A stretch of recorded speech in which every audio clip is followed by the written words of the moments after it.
성도 여러분 안녕하세요. 빌립입니다.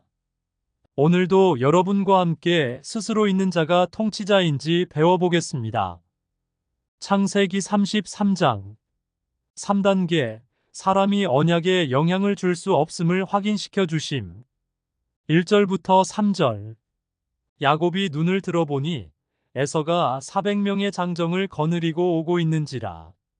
그의 자식들을 나누어 레아와 라헬과 두 여종에게 맡기고 여종들과 그들의 자식들은 앞에 두고 레아와 그의 자식들은 다음에 두고 라헬과 요셉은 뒤에 두고 자기는 그들 앞에서 나아가되 몸을 7번 땅에 굽히며 그의 형 에서에게 가까이 가니.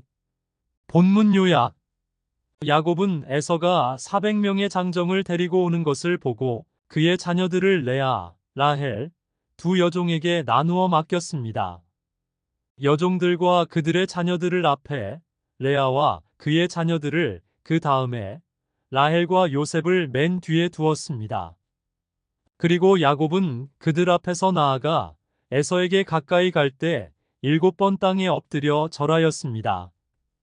본문을 3단계라고 한 이유는 바로 어젯밤에 야곱은 하나님과 씨름을 하며 축복을 받았음에도 에서가 두려워 제일 사랑하는 순서대로 라헬과 요셉은 뒤에 두고 레아와 그녀의 자녀들은 다음에 두고 여종들과 여종의 자녀들은 맨 앞에 줄을 세웠기 때문입니다.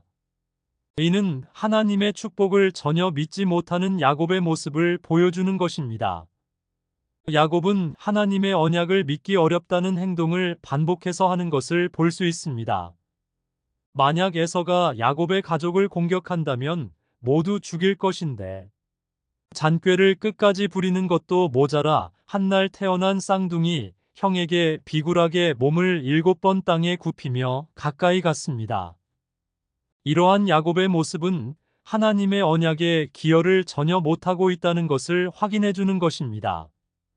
현재 저나 성도 여러분도 야곱과 같은 모습임을 인정하면서 살면 인생이 편해집니다. 구원은 불가항력적인 하나님의 은혜임을 인정해야 다른 성도와 비교나 경쟁하지 않고 살아갈 수 있습니다.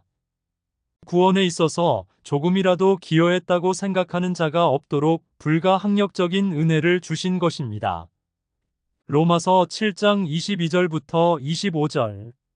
내 속사람으로는 하나님의 법을 즐거워하되 내 지체 속에서 한 다른 법이 내 마음의 법과 싸워 내 지체 속에 있는 죄의 법으로 나를 사로잡는 것을 보는도다. 오호라 나는 곤고한 사람이로다. 이 사망의 몸에서 누가 나를 건져내랴. 우리 주 예수 그리스도로 말미암아 하나님께 감사하리로다. 그런즉 내 자신이 마음으로는 하나님의 법을 육신으로는 죄의 법을 섬기노라. 이렇게 사도 바울은 하나님의 불가항력적인 은혜로 자신이 구원받았음을 깨닫고 고백하였습니다. 현재 신앙에 있어서 사도 바울보다 나은 자가 없으니 성도 여러분도 성도의 견인을 받아들이며 사는 게 올바른 신앙생활이라 하겠습니다. 4단계 사람에게 자비를 베풀어 주심. 4절부터 20절.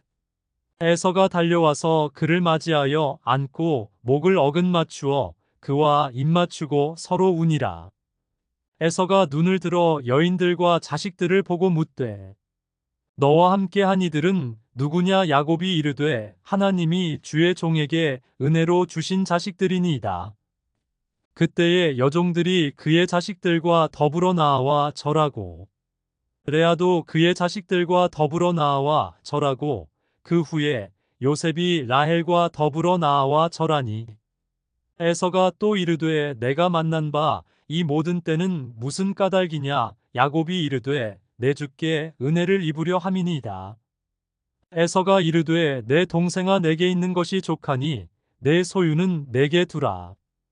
야곱이 이르되 그렇지 아니하니이다. 내가 형님의 눈앞에서 은혜를 입었사오면 청하건대 내 손에서 이 예물을 받으소서. 내가 형님의 얼굴을 배온즉 하나님의 얼굴을 본 것 같사오며 형님도 나를 기뻐하심이니이다.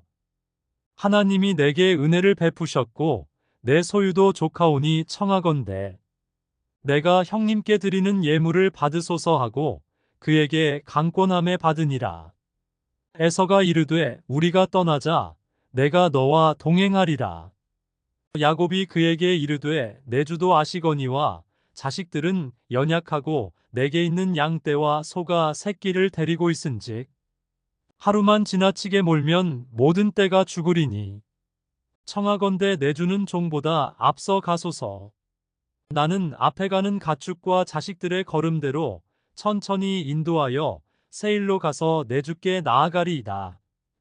에서가 이르되 내가 내 종 몇 사람을 내게 머물게 하리라. 야곱이 이르되 어찌하여 그리하리이까 나로 내 주께 은혜를 얻게 하소서 하매 이날에 에서는 세일로 돌아가고 야곱은 숫곳에 이르러 자기를 위하여 집을 짓고 그의 가축을 위하여 우릿간을 지었으므로 그 땅 이름을 숫곳이라 부르더라. 야곱이 밧다나람에서부터 평안히 가나안 땅 세겜 성읍에 이르러 그 성읍 앞에 장막을 치고 그가 장막을 친 밭을 세겜의 아버지 하몰의 아들들의 손에서 베크시타에 샀으며 거기에 제단을 쌓고 그 이름을 에렐로헤 이스라엘이라 불렀더라. 본문 요약. 에서가 달려와 야곱을 안고 입맞추며 서로 울었습니다. 에서는 야곱과 함께 있는 여인들과 자녀들을 보고 누구인지 물었고 야곱은 하나님이 주신 자식들이라고 답했습니다. 여종들과 레아, 라헬과 요셉이 차례로 에서에게 절을 했습니다. 에서가 야곱이 보낸 때의 의미를 묻자 야곱은 은혜를 구하려 함이라고 했습니다. 에서는 자신에게 충분히 있으니 예물을 그대로 두라고 했으나 야곱이 간청하여 결국 에서가 예물을 받았습니다. 에서가 함께 가자고 제안했으나 야곱은 자식들과 가축들이 연약해 천천히 가야 한다며 먼저 가라고 합니다. 에서는 세일로 돌아갔고 야곱은 숫곳에 머물며 집과 가축 우릿간을 지었습니다. 이후 야곱은 평안히 가나안 땅 세겜에 이르러 장막을 쳤고 그 땅을 세겜의 아버지 하몰의 아들들에게서 베크시타에 사서 제단을 쌓고 그 이름을 에렐로헤 이스라엘이라 불렀습니다. 본문을 4단계라고 한 이유는 여호와 하나님께서 야곱에게 언약하신 대로 에서로부터 야곱과 야곱의 가족을 구원하셨고 이후 순조롭게 가나안 땅 세겜에 정착하면서 땅도 구입하여 제단을 쌓도록 하셨기 때문입니다.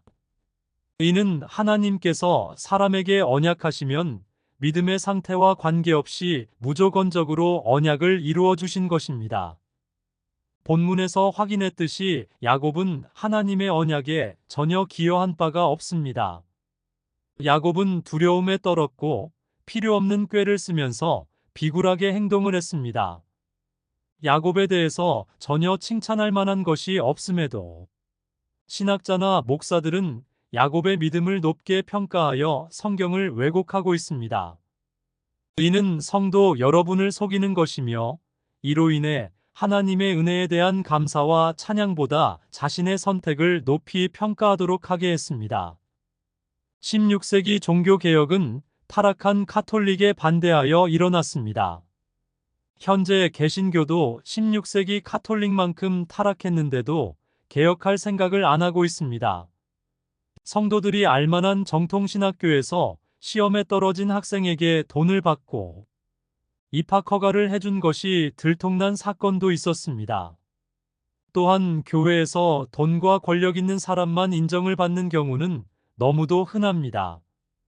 이런 교회에 있는 성도들이 알미니안주의 성경 해석을 듣고 자신의 선행으로 하나님의 은혜를 받았다고 합니다. 알미니안주의는 칼빈주의를 반대하며 생긴 교리입니다. 칼빈주의와 전혀 섞일 수 없는 교리인데도 한국 개신교는 혼용하며 매주 성경을 왜곡하고 있는 것입니다. 진정 진리를 알고 싶은 성도들에겐 불행한 일이 아닐 수 없습니다. 저처럼 성경의 진리를 알고 싶은 성도 여러분은 성경의 진리를 깨닫고 자유를 누리며 무조건적인 하나님의 은혜를 찬양하면서 살아가실 수 있기를 바랍니다. 구독, 좋아요, 알림 설정 부탁합니다. 시청해주셔서 감사합니다.